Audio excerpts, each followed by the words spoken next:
Most people think of the time of Jesus as a spiritual story. Sandals, sermons, miracles, morality lessons in a distant religious past. But for the people actually living there, daily life was defined by something far more immediate: money, or more accurately, the lack of it. The world where Jesus lived was not shaped by sermons. It was shaped by scarcity, debt, and one of the most unequal economic systems the ancient Mediterranean had ever seen. Welcome to Finance Historian Official, the place where money, power, and history collide. And here, nothing is ever as simple as it looks. At the start of the 1st century, Judea was a province inside the Roman Empire, the most sophisticated extraction machine the world had ever known.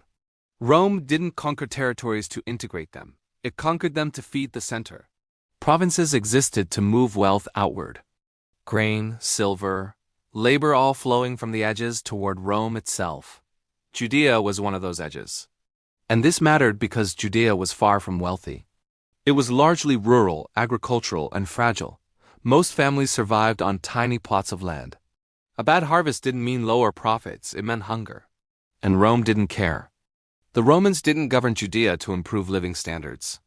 They ruled through a mix of local elites and imperial officials. Kings like Herod the Great ruled with Roman approval, and after his death, prefects like Pontius Pilate maintained order. Their priority wasn't justice or welfare. It was revenue. And taxes were the backbone of the system. But not taxes like we know today. In Judea, taxes weren't about income, profit, or growth. They were owed because you existed. Land tax, produce tax, head tax, tolls on roads and marketplaces. Religious taxes layered on top. Miss a payment, and consequences were immediate. No IRS, no appeals process.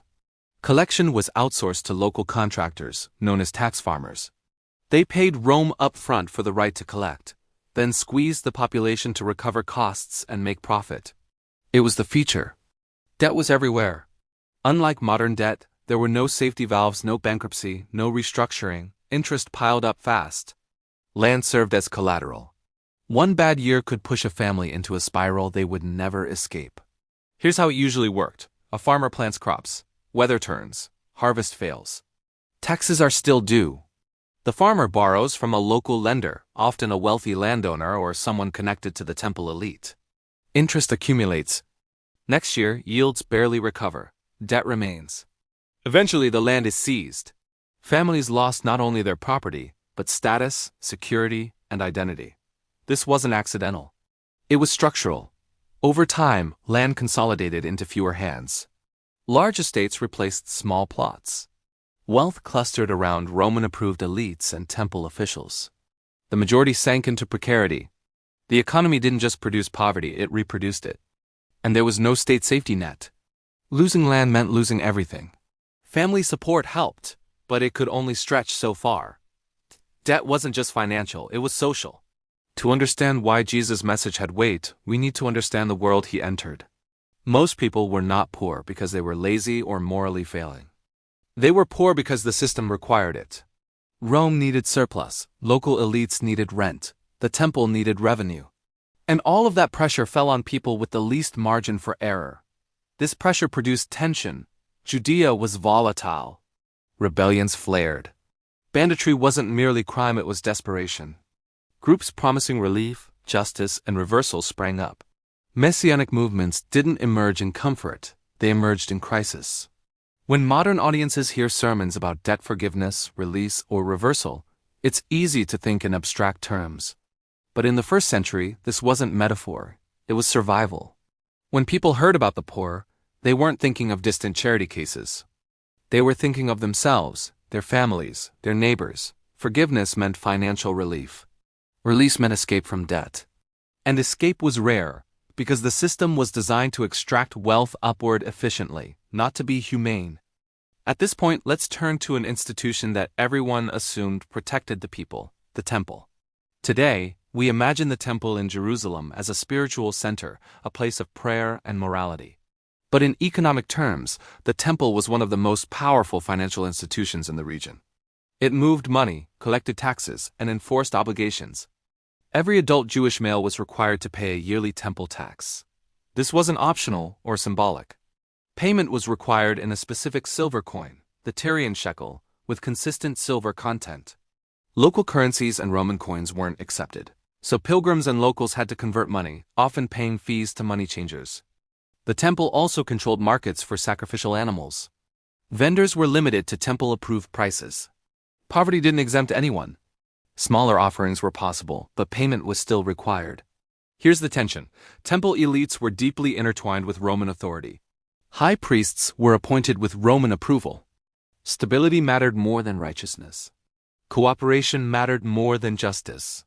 The institution preaching holiness and forgiveness simultaneously reinforced debt, inequality, and exclusion.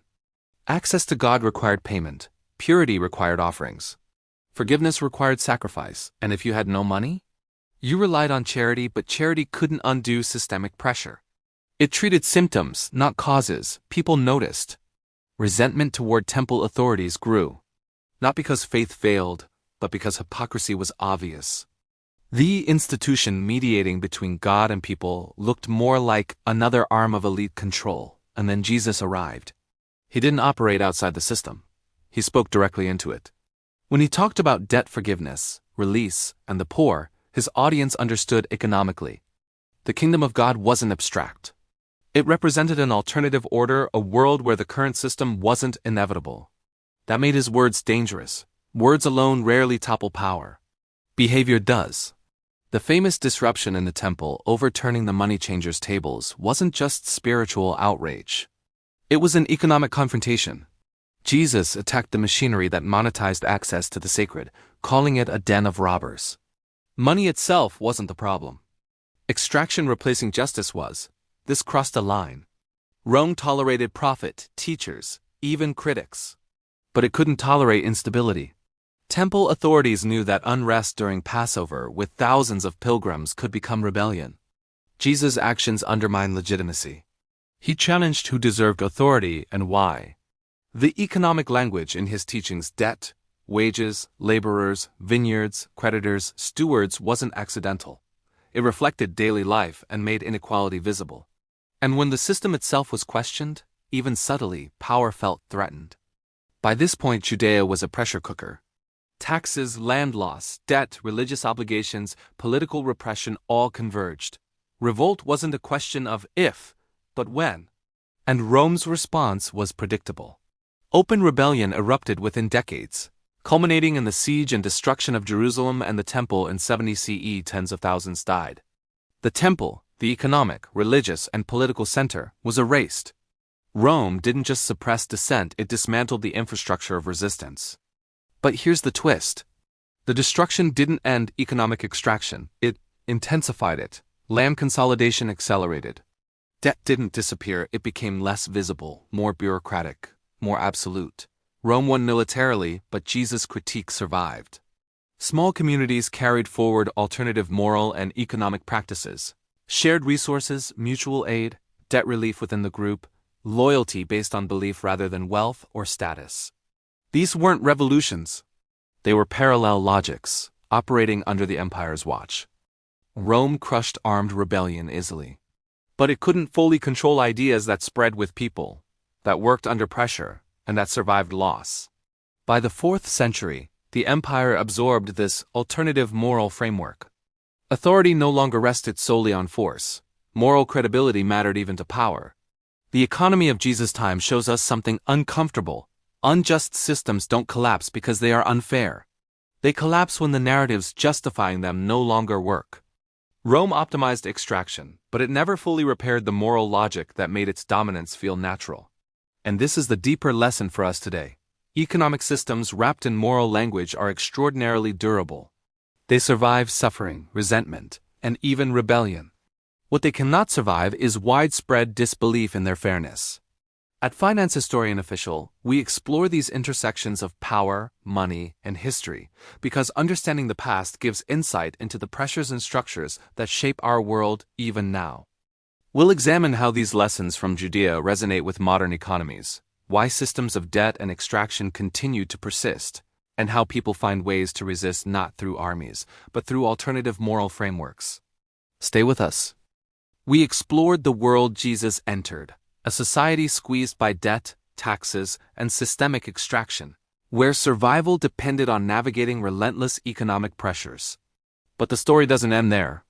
Understanding the consequences, the ripple effects, and the lessons for later generations is just as important. That's where finance historian official takes the story further, looking at the engine of inequality, how it adapts, and how people find ways to resist even when the odds are stacked against them. After Jesus' ministry and the events in Jerusalem, Judea remained under Roman control, but the seeds of alternative economic thinking had already been sown. Rome's extraction machinery continued to function efficiently, but it relied on the assumption that people would accept it as natural, even divinely sanctioned. Jesus had challenged that narrative. He had suggested that the moral justification for debt, oppression, and extraction was not absolute. And once people questioned that justification, extraction became morally contested, not just financially enforced. This is a critical point for understanding history. Systems are strongest when their logic feels inevitable. Rome could tolerate famine, taxation, and inequality because most people believed it was the natural order of things. The moment that belief faltered, the system became vulnerable, not immediately, but over time, in subtle and persistent ways. Consider the Jewish communities in the decades following the temple's destruction in 70 CE. The armed revolt had been crushed, the temple destroyed, and the priestly hierarchy decimated. Yet alternative practices of social and economic life emerged. Communities began organizing around shared resources, mutual aid, and internal debt forgiveness.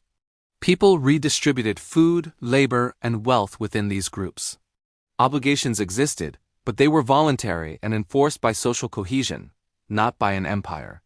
These communities were not revolutionary armies. They didn't seize land or build competing states. They functioned as parallel economic systems, operating within the empire's reach but outside its moral and financial logic. Rome could not stop these networks because they required neither territory nor treasury. They relied on trust, shared beliefs, and moral credibility, the same qualities Jesus had emphasized. Here's an important takeaway. The most powerful empires extract not just material resources, but moral consent. Rome extracted wealth efficiently, but it also extracted legitimacy. Debt wasn't only financial, it was moral. People internalized the idea that their poverty was deserved, their suffering necessary. Challenging that narrative was just as dangerous as challenging soldiers or tax collectors. And that's why Jesus' teachings endured. By framing his message in the language of debt, labor, and obligation, he created an alternative framework that could survive without territory, armies, or institutions. It was portable. It traveled with people. It worked in households, villages, and small gatherings. Over time, this became a template for social networks that resisted economic extraction by redefining moral legitimacy.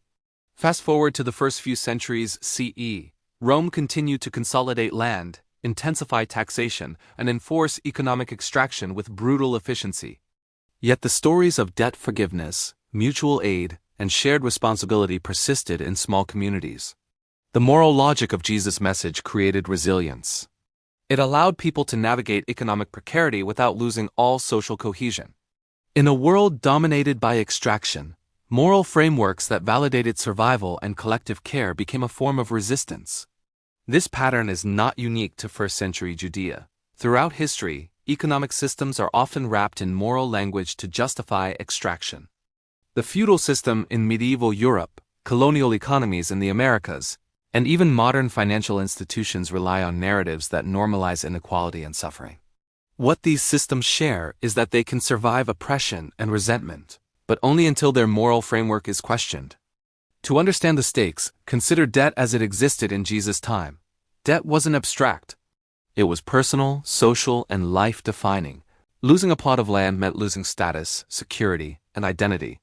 Entire family futures could be wiped out by a single bad year, a tax increase, or an unpaid obligation. That's why words about forgiveness and release were revolutionary. They offered a moral escape hatch. They suggested that debt did not have to define life. They suggested that extraction was neither inevitable nor morally justified. In modern terms, it's like living under a system where financial collapse is built in, where wealth moves upward automatically, and where even survival is contingent on the mercy of creditors. And yet, parallel systems emerge. Informal lending circles, mutual aid networks, cooperative communities. These are modern echoes of the networks that emerged after the temple's destruction. People find ways to survive, redistribute, and challenge moral assumptions without toppling the state. By the 2nd and 3rd centuries, as the Roman Empire faced internal crises, economic pressures, and social unrest, these alternative frameworks became more important. They weren't just spiritual or religious. They were practical. They allowed people to pool resources, care for one another, and mitigate the worst effects of extraction. Communities built on trust and shared moral norms could withstand systemic shocks that would have destroyed isolated families. Here's where history and economics intersect. Large empires are efficient at extracting wealth, but they are fragile in a different sense.